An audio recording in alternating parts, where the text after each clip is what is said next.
Imagine, just for a second, being 31 years old. Okay. You're $73,000 in debt. Hmm. You are actively dodging calls from collection agencies, like every day. Which is terrifying. Right. And your home is literally a converted potting shed. It still smells faintly of rotting leaves, and you are choosing to stay there. Yeah, deliberately choosing it. Exactly. You are choosing this life, this relentless daily panic, all to protect a few hours every morning, to sit in a freezing room and write a novel that, statistically speaking, no one is ever going to read. It's a bleak picture. It really is.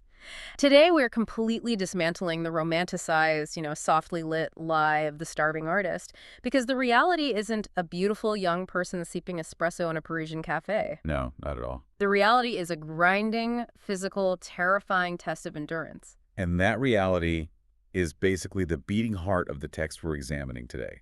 We're doing a deep dive into extensive excerpts from Lily King's brilliant novel, Writers and Lovers. It's such a good book. It really is. It's this hyper-specific, fiercely unvarnished portrait of the creative life. It forces you to confront the intensely messy intersection of profound grief, crippling financial debt, and the stubborn, almost irrational compulsion to create art. Welcome to another custom-tailored deep dive designed specifically for you.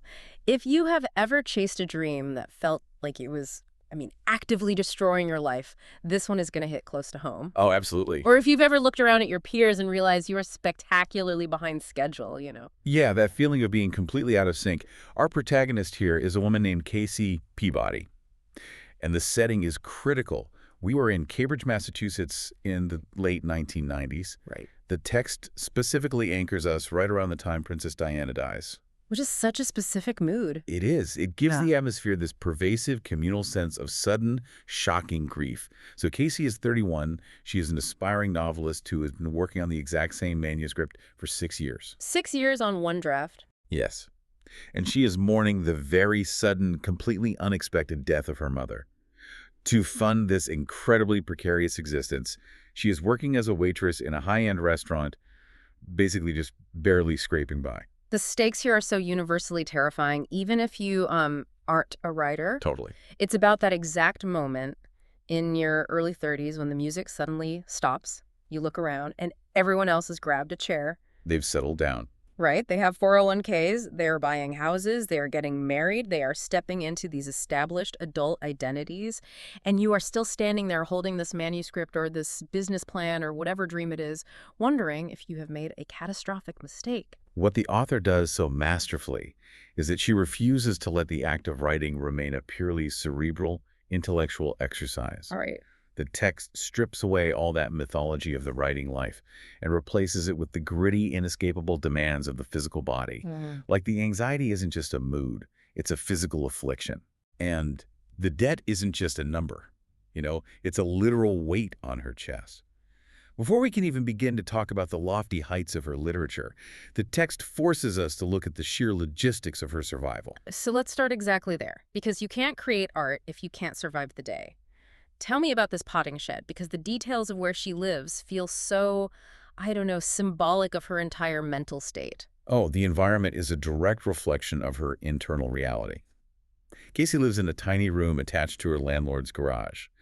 And the text is very clear that this is not some quaint, rustic studio apartment. Not a cute tiny house? No, it was built as a potting shed. The narrator notes that it still genuinely smells of loam and rotting leaves. Oh, wow. Yeah, she has just enough physical space for a twin mattress, a small desk, a chair, and she's rigged up a hot plate and a toaster oven in her bathroom.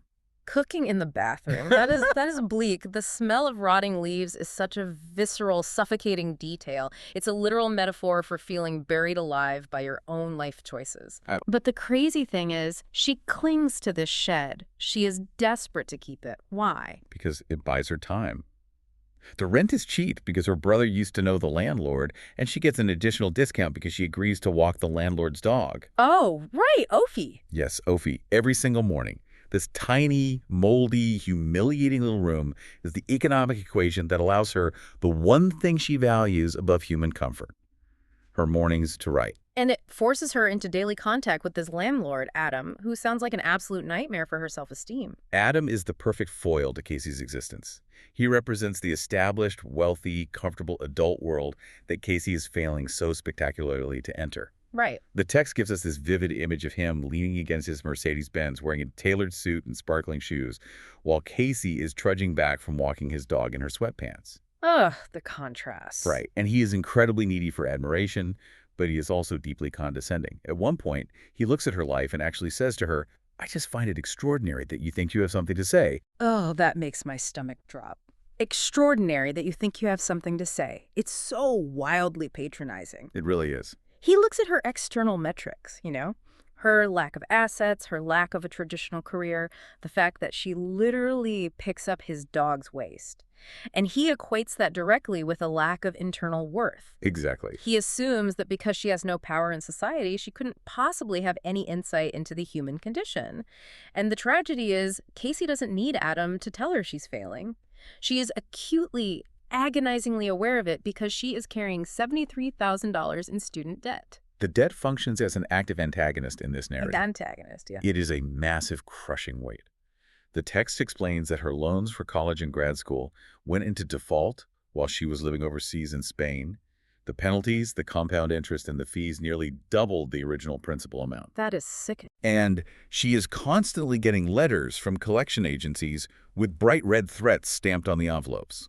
She does the math at one point and realizes that even if she worked every single lunch and dinner shift available to her at the restaurant, she could not mathematically get out from under it. It's impossible. Right? It's described as a looming blank specter. There is no visible endpoint to her poverty. And that specific type of financial shame infects every single interaction she has. There's this scene that just infuriated me where she goes to the bank. She's had a really good run of waitressing shifts. She has over $600 in cash tips, and she goes to the teller to deposit it. Right, the bank teller. A man named Lincoln Lugg. Yes, Lincoln Lugg. He actually judges her for having cash. He does. The text says he picks up her money by the very tips of his fingers, like it's diseased, and he chastises her for not using the ATM. Casey just wants to enjoy the brief physical reality of having actually earned this money with your own sweat before the federal loan sharks automatically siphon it out of her checking account. And this guy in a tie won't even let her have a 30-second moment of dignity. No. He strips the victory right out of her hands. Which just exacerbates her profound sense of isolation. And this is a crucial element of the psychological landscape the author is painting. Casey is entirely surrounded by people who have tapped out of the artistic struggle. Right. When she was in her 20s, it was easy. She shared a cheap, drafty house with a bunch of friends who were all aspiring writers and poets. They were all broke together. It was a communal identity. The bohemian phase. Exactly. But as they hit their late 20s and early 30s, one by one, they surrendered to reality. They grew up in society's eyes. The text actually lists them off. Russell was this incredibly disciplined poet who used to wake up at 4:30 in the morning to write. He went to law school and became a tax attorney. Wow. Abby, who was a fiercely dedicated novelist, gave it up and became a realtor. Nia married a Milton scholar, literally threw her manuscript in a dumpster, and moved to Houston to live a quiet domestic life. Listening to you describe her friends dropping off one by one, it feels like they all started this grueling marathon in their 20s, full of adrenaline and naive hope. Right. But by mile 20, as they hit their 30s, they realized the finish line was a complete mirage. So they did the same thing. They hailed a cab, went home, and got warm. That's a great way to put it. But Casey is still out there, running on blistered feet in the dark, and you have to wonder, why? Why does she keep running when the physical toll is so high? Because the text makes it clear that this isn't just making her sad, it is physically breaking her down. It really is. The text uses a very specific, recurring physiological metaphor for her anxiety. She describes it as bees. Bees. Yeah, she says, "The bees in my chest stir. A few creep down the inside of my arm." Creep down the inside of my arm. That is such a startlingly accurate description of a panic attack. It is. That vibrating, buzzing, inescapable electrical current of sheer terror in your nervous system. It captures the involuntary nature of it perfectly. When she sits at her desk in the potting shed and looks at the pages she's spent 6 years writing, the bees swarm. She looks at the text and thinks it looked like a long stream of words written by someone suffering from a delusion. Her own heartbeat pounds out a rhythm in her ears, and the rhythm is just the phrase, I am wasting my life. I am wasting my life. So we have a protagonist who is buried in debt, living in a rotting shed, abandoned by her creative peers, and suffering from chronic physical panic attacks over her own perceived delusion. Right. But amidst all of this, she has this one possession, this one mode of transportation that I think tells you, the listener, everything you need to know about who Casey Peabody actually is at her core, the banana bike. Oh, the banana bike is a brilliant narrative detail. I love it. It is an old, rusted children's bike that she literally salvaged from a town dump and fixed up herself. Wow. It has a gear shift built right into the crossbar, which she notes makes it feel significantly more powerful than it actually is. She describes riding it as having a secret engine. Secret engine. Yeah, with the raised vertical handlebars and the long quilted seat, it gives her the psychological sensation of riding a motorcycle. That is so profound, because if you look at her from the outside, I mean, if you are Adam the landlord or Lincoln Lug the bank teller, she has zero power. Right, zero. She is a 31-year-old waitress riding a rusted child's toy through Harvard Square. She is a societal failure.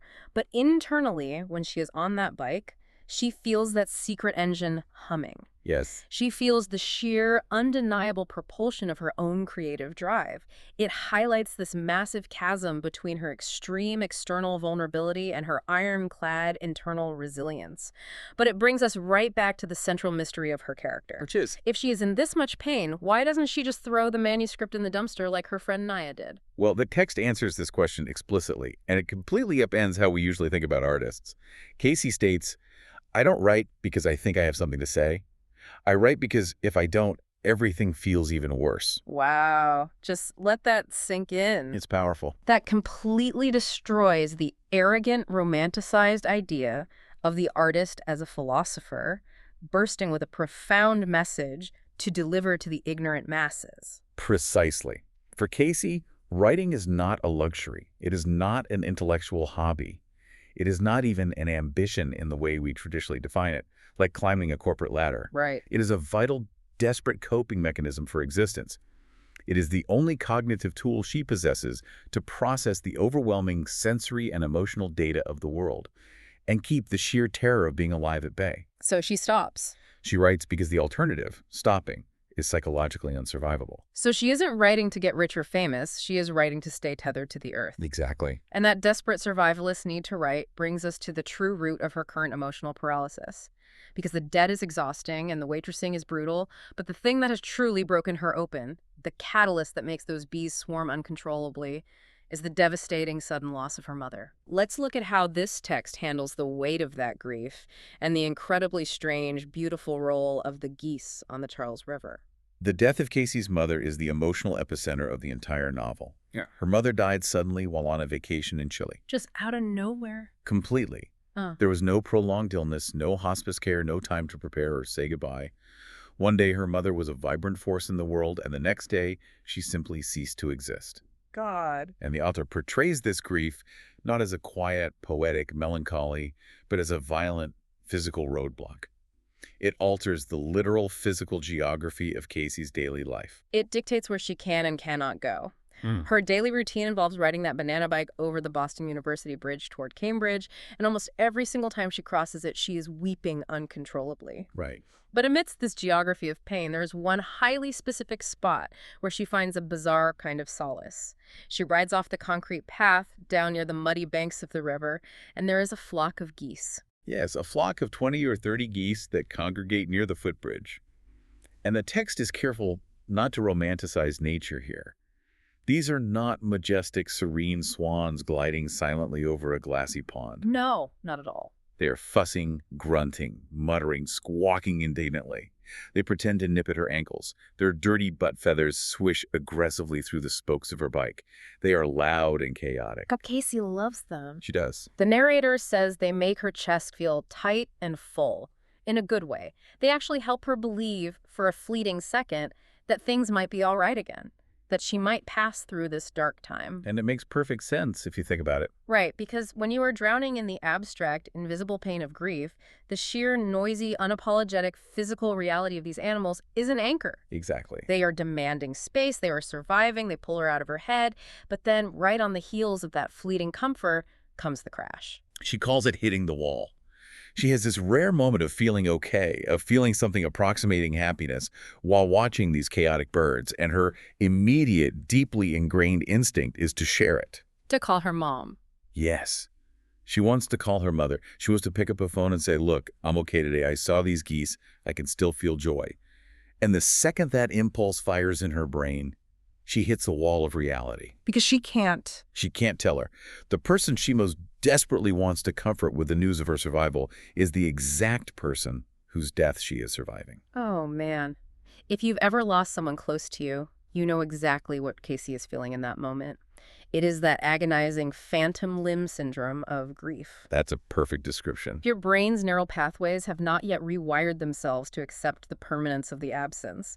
The impulse to reach out is still there, but there is nothing to grab onto. Right. And what is so fascinating about this text is how the author connects Casey's highly intimate personal agony to a much larger historical pattern among writers. There's a fascinating sequence where Casey is at the library researching Cuba for her novel. Yeah. And she wanders into the biography stacks and starts reading about famous literary figures and their dead mothers. It's a very deliberate, highly analytical digression by the author. Casey reads about George Eliot, whose mother died of breast cancer when Eliot was just 16. Wow, so young. That death ended Eliot's formal education, but it simultaneously solidified her isolated internal path as a writer. She reads about Edith Wharton, whose mother strictly forbade her to read novels until she was married. Unbelievable. When the mother finally died, Wharton actually stayed home from the funeral to write, and she published her first novel the very next year. Talk about a reaction. Then she reads about Marcel Proust, who lived with his mother until he was 34 years old, and after her death, he began writing his masterwork, fueled entirely by imaginary conversations with her. And then there is the anecdote about D.H. Lawrence, which actually made me gasp out loud. It is a deeply unsettling historical detail. Yeah. Lawrence, who famously loved his mother with an intensity he described as being like a lover. Yeah. When she was dying in excruciating agony from a tumor, he begged the doctor to give her an overdose of morphine to end her suffering. Which, you know, is understandable. But when the doctor legally and ethically refused, Lawrence took matters into his own hands and administered the lethal dose himself. He actually euthanized his own mother. He did. He wrote later that from the moment of his mother's death, the world began to literally dissolve around him until he felt he was dissolving away himself. But then painstakingly, slowly, he returned to another world. Okay, wait. Stop there. Why this specific historical digression? What is the author telling you, the listener, about the specific link between losing a mother and finding a literary voice? It's a great question. Because why include a detail as intense as Lawrence literally euthanizing his mother, or Wharton skipping the funeral to write? What is the mechanism happening here? It's about the fundamental destruction and reconstruction of reality. The text is making a profound argument. Okay. For a certain type of highly sensitive artist, the mother is the primary architecture of the world. She is the ultimate audience, the ultimate authority, the ultimate source of both foundational love and suffocating restriction. Right. When that architecture collapses, the entire world dissolves, exactly as Lawrence described. Grief of this magnitude forces a total, ground-up reconstruction of reality. Because the old world is completely gone? Yes. The mother's sudden absence leaves a massive, echoing, terrifying void. And for these writers, and specifically for Casey, writing is the only cognitive tool they have to build a new world. They have to use their own voice to fill the silence left by the mother. That is incredible. It's like they have to become the authors of their own universe because the original author, the mother, has permanently left the stage. Exactly. And we absolutely have to talk about Casey's parents because understanding their dynamic is the key to understanding why Casey's world was so fragile to begin with. It's a complicated dynamic. Her mother was this vibrant, progressive woman who grew up in Cuba. She wanted romance. She wanted revolution. She wanted a big life. But somehow, she ended up marrying Casey's father. A golf pro. Yeah, a golf pro who moved them to a conservative, stifling town north of Boston. And the father is revealed to be a deeply flawed, highly toxic, and frankly sinister figure. Very sinister. Casey recalls him being fiercely, irrationally jealous of any man her mother even interacted with. Oh. But the text goes further, revealing a chilling, sickening memory Casey has of him buckling his belt as he emerged from a closet. Yeah. revealing to her that he was a voyeuristic peeping Tom. It is such a dark, violating detail. So her mother was trapped. She was suffocating in this oppressive, somewhat sinister marriage, channeling all her thwarted revolutionary spirit into small local protests, while the father acted as an anchor, dragging the family down. Right. And when you look at Casey's novel, the one she's been writing for 6 years, In the Potting Shed, it's set in Cuba. It deals with a young woman torn between love and a political revolution. Which is very telling. It is so clearly an attempt by Casey to rewrite her mother's history, to explore the expansive paths her mother was never allowed to take. She is literally writing her way through her family trauma, trying to retroactively save her mother on the page. It is a profound, grueling internal labor. But as necessary as that literary work is for her soul, the author constantly, ruthlessly snaps us back to the material reality. The real world. Yes, Casey cannot simply sit by the Charles River grieving or stay in her potting shed writing about Cuba all day. The debt collectors are literally calling. The rent for the potting shed is due. Survival costs money, and debt doesn't care about your existential crisis. It really doesn't. This harsh financial reality forces her out of her mind and thrusts her into the intensely physical, socially chaotic world of the restaurant industry. Which brings us to the restaurant, Iris. Yes, Cyrus. This isn't just a place where she clocks in and clocks out. It is a fully realized, incredibly complex ecosystem, and it plays a massive psychological role in Casey's survival. Tell me about Iris. Iris is a high-end restaurant situated on the 3rd floor of a historic, prestigious Harvard social club building. Fancy. Very fancy. The juxtaposition is immediate. You walk past grand, oil-painted portraits of Adams, Roosevelt, and Kennedy just to get to the back stairwell to start your shift. Wow. And the contrast between a grand, historic, moneyed setting and the grueling, greasy, frantic reality of the service work is sharp.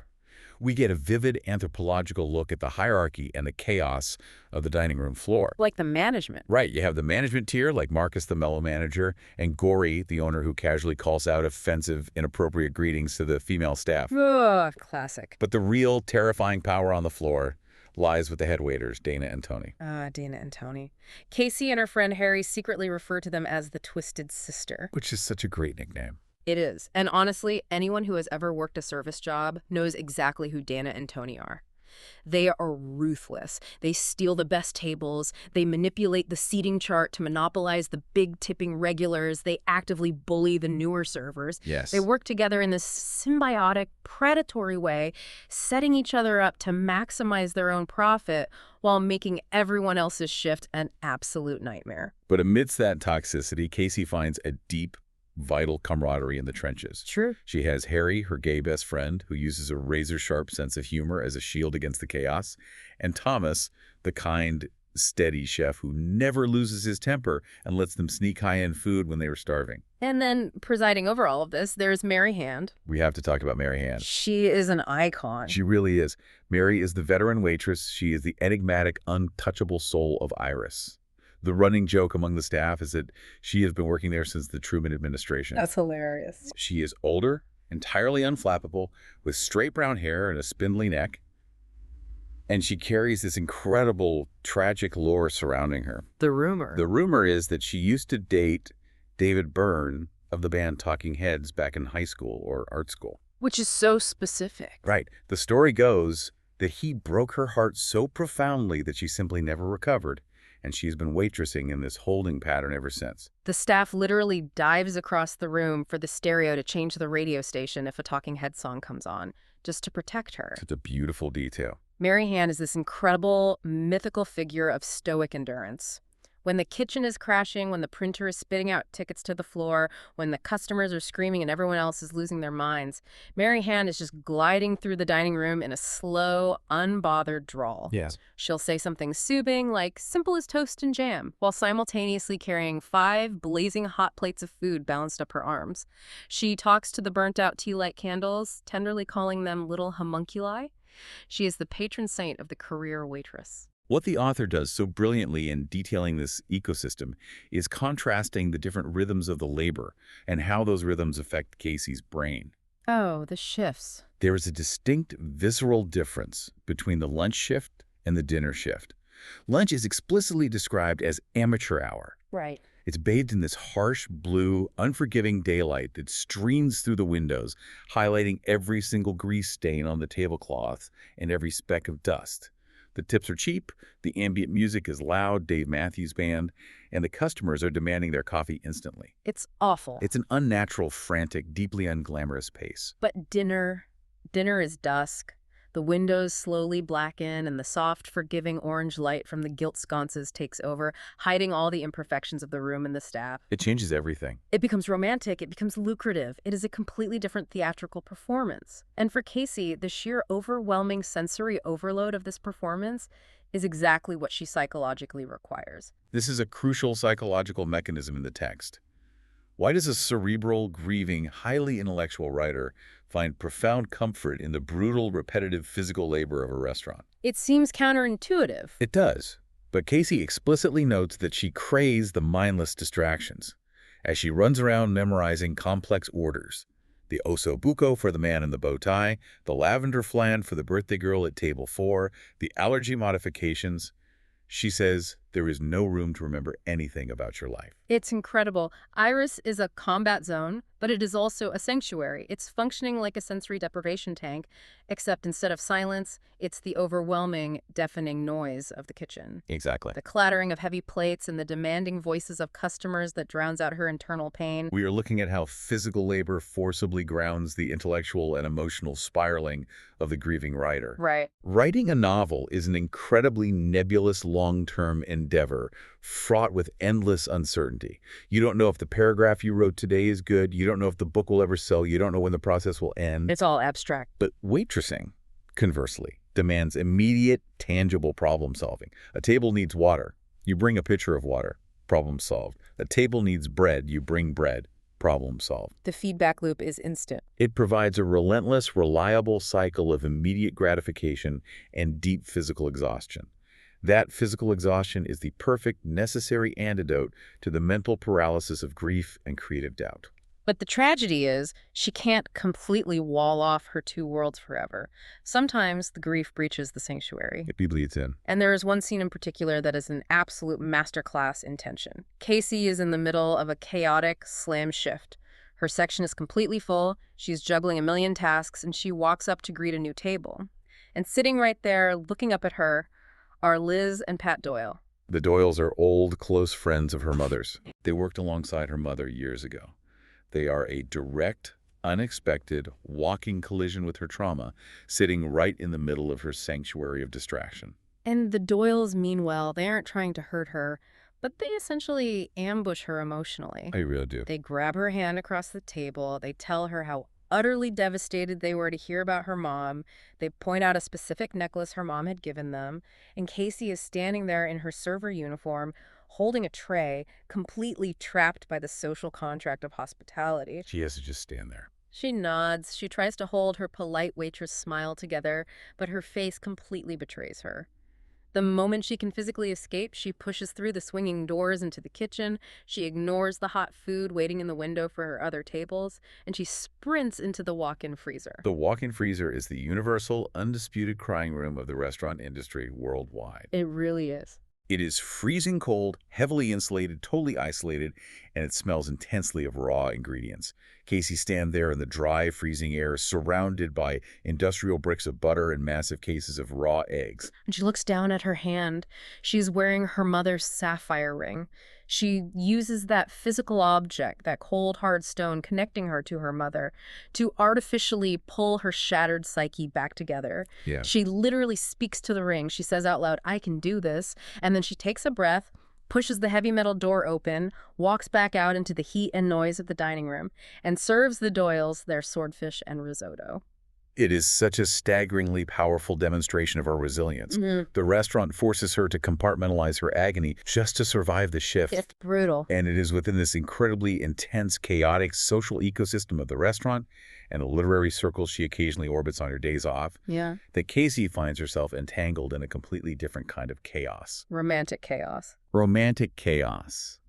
Because our grieving, indebted, brilliant waitress finds herself caught between two very different men who represent two entirely different paths for her life and her art.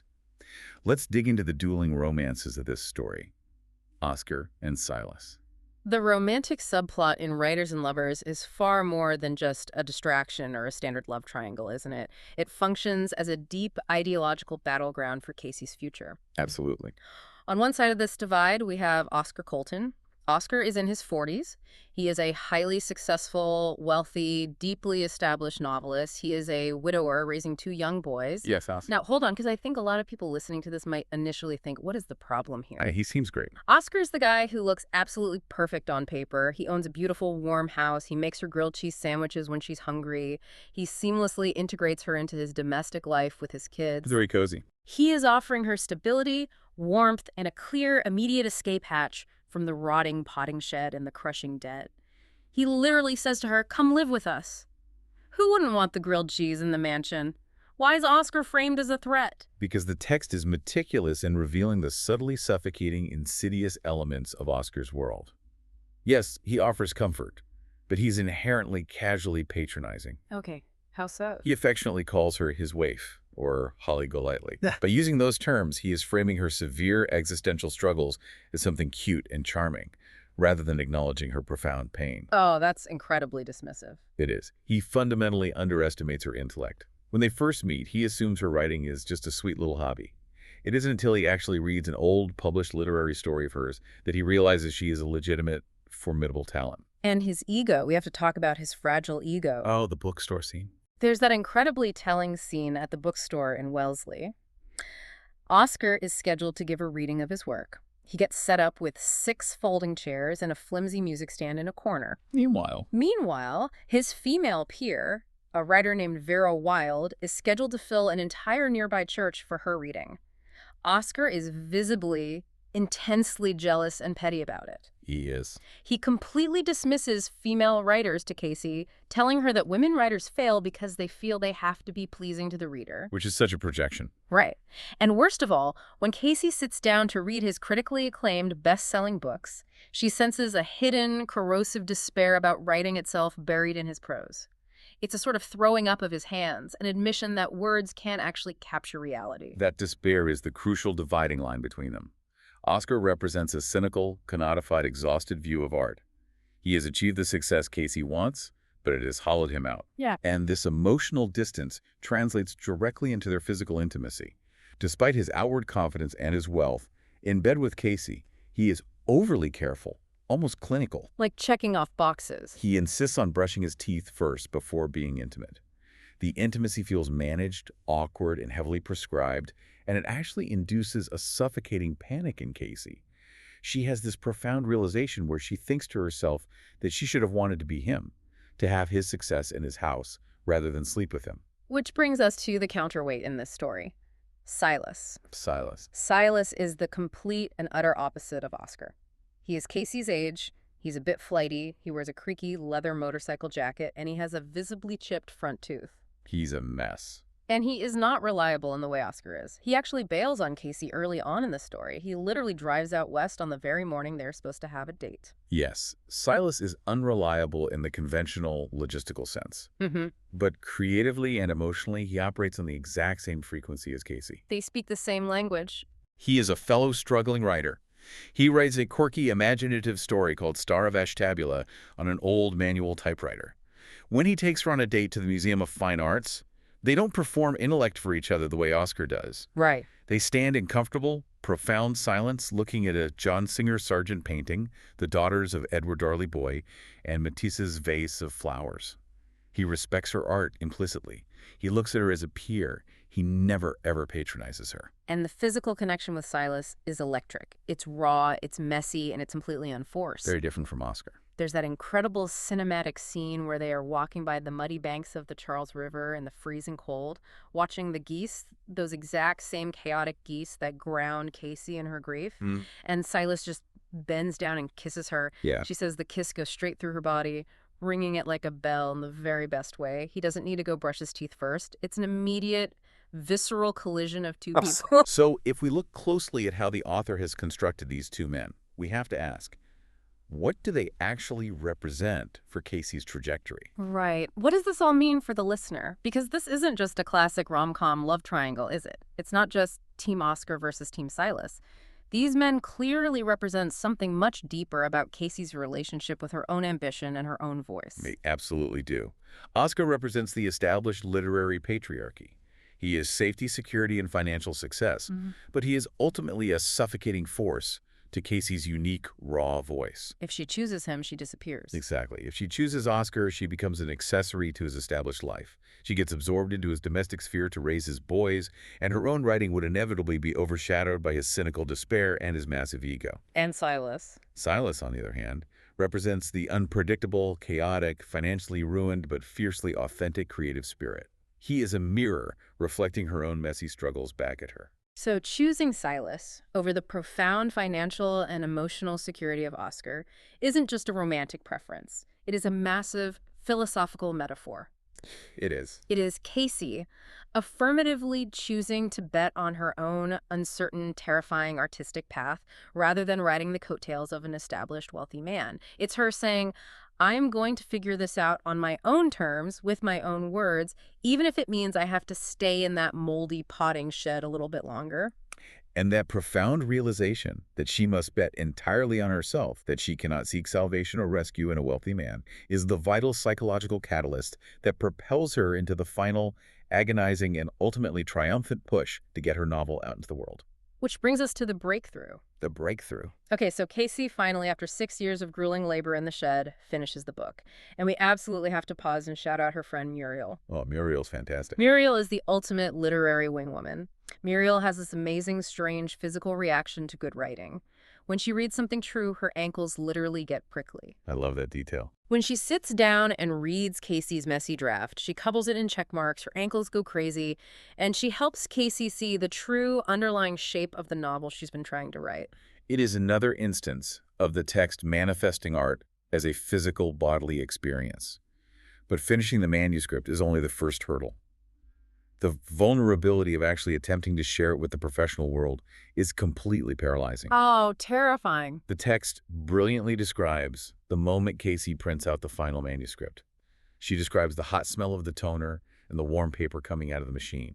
She is so terrified that she can't even look directly at the words as they print. She thinks it's garbage. She is consumed by the fear that after 6 years of poverty and sacrifice, the book might actually be terrible. Yeah. But she pushes through the terror, packs it into boxes, and mails it to literary agents. And the universe, because it is cruel, immediately tests her resolve. She receives 11 cold rejections.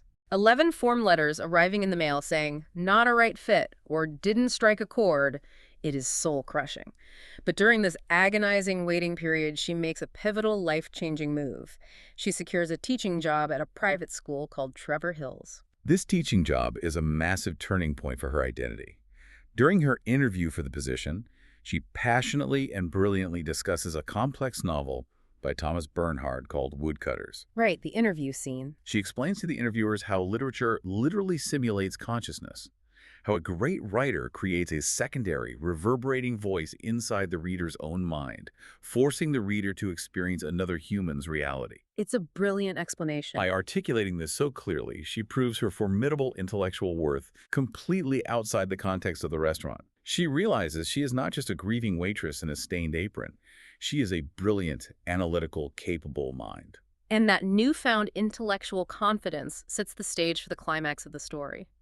Finally, a passionate junior agent named Jennifer Lynn calls her. Jennifer Lynn. Jennifer doesn't just like the book, she completely understands it. She wants to represent her. She helps Casey do one final, agonizing revision, and then she sends the manuscript out to the major publishing houses.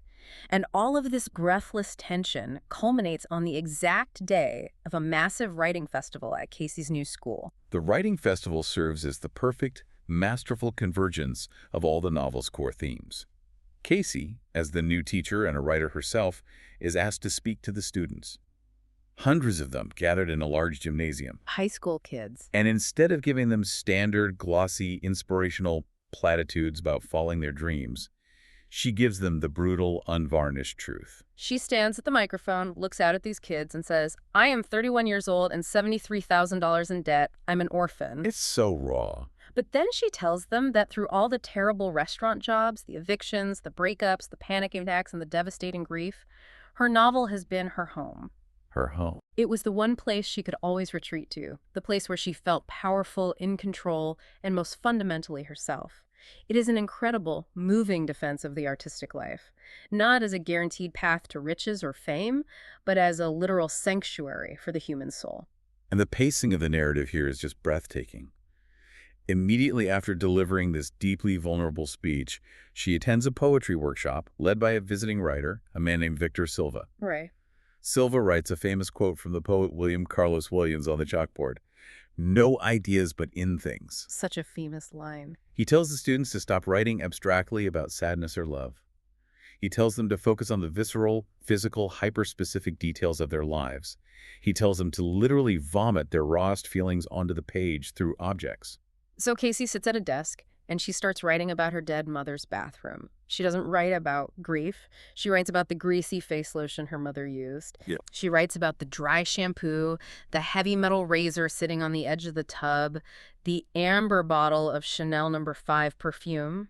And right in the middle of this intense, raw, almost physically painful exercise in grief and memory, the school receptionist, Lucille, opens the door and pulls her out of the classroom. She has an urgent phone call. It's her agent, Jennifer. Multiple major publishing houses are bidding on her book. They are in a heated auction. It's happening. Jennifer's on the phone throwing out massive numbers. $20,000, $30,000. I love the construction of this climax so much, but I have to ask you, why does the author do this? Do what? Why intercut this high-stakes, life-changing, incredibly lucrative publishing option in the hallway with a high school poetry workshop about vomiting words onto a page in the classroom? What is the purpose of smashing those two extremes together? It is a beautiful, profound irony, and it is the thesis of the entire book.